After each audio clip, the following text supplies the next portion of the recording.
रात का समय, घना जंगल, हल्की हल्की ठंड और दूर से आती एक पुरानी टपरी की झिलमिलाती रोशनी। दो दोस्त अमित और रोहित बाइक से सफर कर रहे हैं। यार, ये रास्ता कुछ ज्यादा ही सुनसान लग रहा है। सही में हमें यहाँ से जाना चाहिए? अरे भाई, यही शॉर्टकट है, टाइम बचेगा। और देख, आगे वो चाय की टपरी दिख रही है। चल चाय पीते हैं। दोनों बाइक पार्क कर टपरी के पास आते हैं। टपरी पर एक बूढ़ा आदमी लकड़ी के चूल्हे पर चाय बना रहा होता है। आसपास घना अंधेरा और सन्नाटा है। बाबा, 2 चाय बना दो। बेटा, ये चाय पीने की हिम्मत है। अरे बाबा, क्या बात कर रहे हो? चाय ही तो है, बना दो। हम भी टेस्ट करें आपकी खास चाय। बूढ़ा आदमी रहस्यमयी मुस्कान के साथ चाय के कप आगे बढ़ाता है। दोनों दोस्त कप पकड़ते ही एक ठंडी सनसनाहट महसूस करते हैं। ये चाय का कप इतना ठंडा क्यों है? और इसकी खुशबू भी अजीब है। तभी पीछे किसी के खिखिलाने की आवाज आती है। दोनों घबराकर पीछे मुड़ते हैं, लेकिन वहां कोई नहीं होता। भाई, कुछ गड़बड़ है। रोहित और अमित के हाथ में चाय के कप थे, लेकिन अब माहौल बदलने लगा था। हवा में अजीब सी ठंडक थी और टपरी के पीछे से किसी के हंसने की हल्की आवाज आती रही। भाई, ये मुझे कुछ ठीक नहीं लग रहा। ये बाबा भी अजीब से लग रहे हैं, और ये चाय। हाँ यार, लगता है हम गलत जगह आ गए हैं। चल बाइक उठाते हैं और निकलते हैं यहाँ से। वे कप रखने ही वाले थे कि बूढ़ा आदमी अचानक बोल उठा। उसकी आवाज पहले से कुछ भारी और डरावनी लग रही थी। चाय ठंडी हो गई या हिम्मत ठंडी हो गई?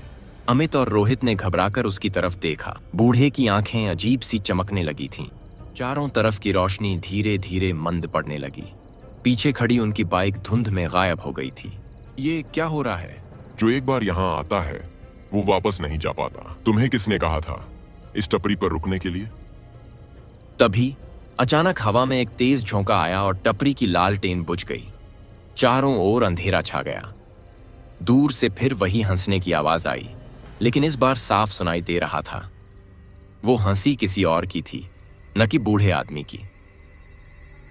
भाई, ये सच में कुछ गलत हो रहा है, भागना होगा। अमित रोहित का हाथ पकड़कर अंधेरे में भागने लगता है, लेकिन तभी पीछे से किसी ने अमित का कंधा पकड़ लिया। अमित को किसी ने कंधे से पकड़ लिया था। उसकी रीढ़ में एक ठंडा सा सिहरन दौड़ गई। रोहित ने घबराकर पीछे देखा, लेकिन वहां कोई नहीं था। बूढ़ा आदमी अब भी मुस्कुरा रहा था, लेकिन उसकी आंखों में अजीब सी चमक थी। रोहित, किसी ने मुझे पकड़ा है। लेकिन तेरे पीछे तो कोई नहीं है। तभी अचानक अमित के कानों में कोई फुसफुसाया, एक भयानक आवाज में।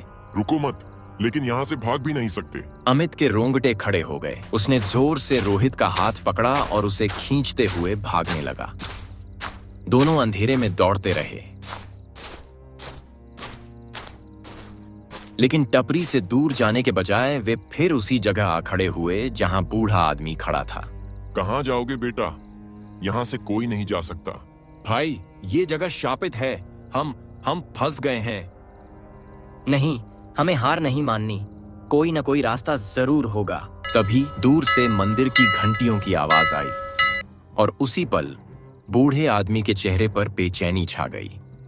उसकी चमकती आंखें अब बुझने लगीं। चाय की टपरी की रोशनी भी धीमी पड़ने लगी। नहीं, तुम लोग यहाँ से नहीं जा सकते। लेकिन रोहित और अमित ने मौका देखा और पूरी ताकत से मंदिर की दिशा में दौड़ पड़े।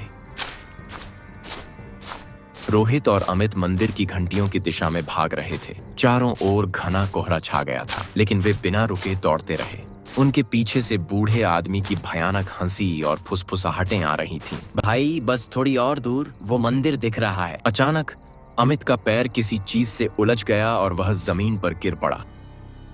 रोहित ने पीछे मुड़कर देखा। अमित जमीन पर पड़ा तड़प रहा था, जैसे किसी अदृश्य ताकत ने उसे जकड़ लिया हो। रोहित, मुझे कुछ खींच रहा है, मदद कर। रोहित ने अमित को पकड़कर पूरी ताकत से खींचा।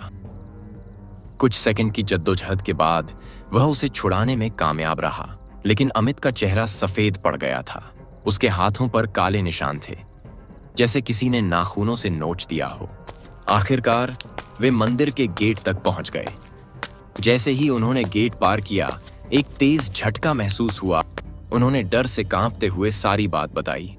तुम बहुत बड़ी मुसीबत से बचकर आए हो बेटा। वह कोई साधारण टपरी नहीं थी, वह एक श्रापित आत्मा का स्थान था। जो भी वहां रुकता है, वह उसी आत्मा का हिस्सा बन जाता है, हमेशा के लिए। मतलब जो लोग वहां गए वे कभी लौटकर नहीं आए और न ही तुम लोग लौटना चाहोगे। अमित और रोहित के चेहरों पर डर था, लेकिन वे शुक्र मना रहे थे कि वे जिंदा बच गए।